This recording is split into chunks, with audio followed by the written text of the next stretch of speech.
Desligar, é isso que o Barroso deixou claro? Como é que você está entendendo essa história, Sakamoto?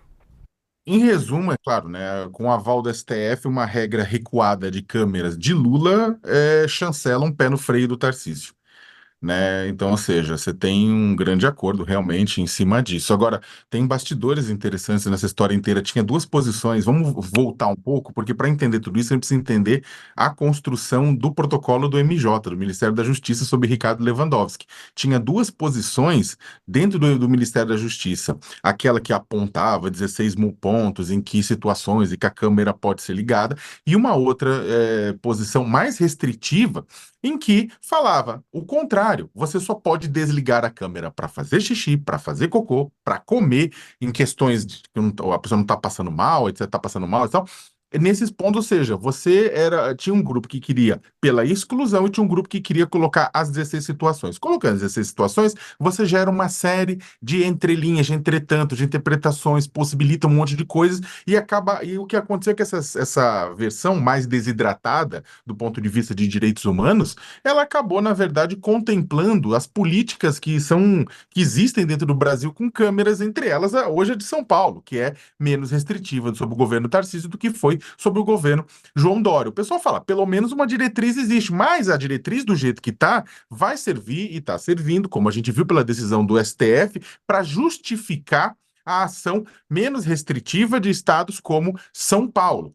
Né? Agora, por que que isso aconteceu? Tem muita gente, inclusive no governo de São Paulo, que fica dando pistas aqui e ali, falando assim, olha, o ex-procurador-geral, tem gente que falou que o ex-procurador-geral Mário Sarrubo, isso ajudou inclusive a entrar no bololô da sucessão do Mário Sarrubo, né, que agora virou secretário nacional de Segurança Pública, era procurador-geral de Justiça de São Paulo. Tem gente que fala que a entrada do Paulo Sérgio de Oliveira e Costa aqui em São Paulo, novo procurador-geral de Justiça, que foi indicado pelo Tarcísio, também entrou em toda esse processo, a negociação política. Olha, a gente indicou o nome que o Sarrobo queria, que outras pessoas do STF também concordavam, então agora, né, então você gera corredores, né, favores políticos, né, esse canal de comunicação. O problema é que aí você está acertando o quê? O interesse do governo de São Paulo, os interesses de quem indica A ou B do governo, só não está acertando o interesse da população mais pobre de locais periféricos que são tomados pelo crime organizado e que viram local de morte e de violência, porque aí a polícia chega atirando sem nenhum protocolo, sem nada, nem principalmente nas operações de vingança da Baixada Santista, matando todo mundo. E aí, como aconteceu, como bem lembrou o Josias, como aconteceu na Operação Escudo do ano passado, o Ministério Público pediu para o governo estadual as imagens que chegaram inicialmente tinha imagens faltando de câmeras, tinha imagens em que o pessoal cobria o braço, cobria com bandoleira, com armas, câmeras, ou seja, já tem até técnica para esconder gravação e imagem. Então, ou seja, não é nem só falta de câmera, é o desrespeito do uso das câmeras.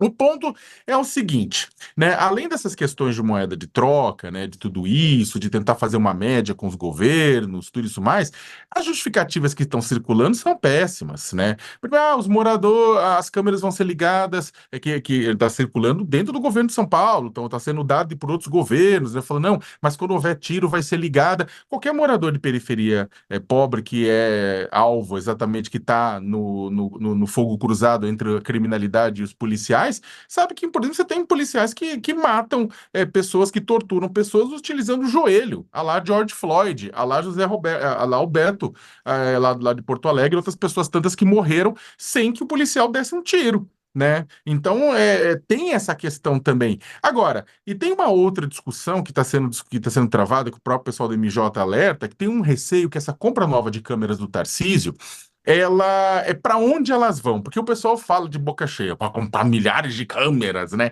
Mas para onde vai? O medo é que essas câmeras acabem sendo colocadas nas academias de polícia, no pessoal que trabalha nos canis, com os canis, né, os policiais com os canis, ou seja, onde que é mais necessário, que são nos batalhões, principalmente nos batalhões com alto índice de letalidade, tem muita gente desconfiando que as câmeras não vão parar lá. Por quê? Porque até a compra das câmeras é insuficiente para suprir a demanda. Então, se você colocar uma câmera num lugar que é ineficaz, você mata a política também. Se você faz um acordão político para que a câmera seja ligada de uma forma que ela não fique ligada direto, você também mata a política. Então, só que essa política está sendo morta com uma cara, com um verniz, de que tudo está institucionalizado. Um aval da STF, uma regra do MJ, uma ação de preocupação de compra de câmeras do governo paulista.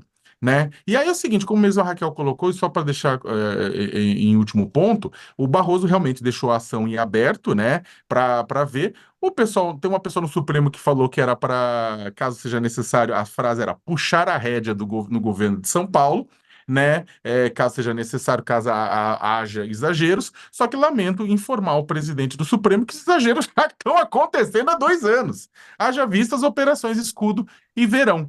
Então, olha, é só uma dica, ô Fabiola. Eu ia dar uma dica para a população que mais pobre, que mora nesses locais, no fogo cruzado entre a polícia e o tráfico, né?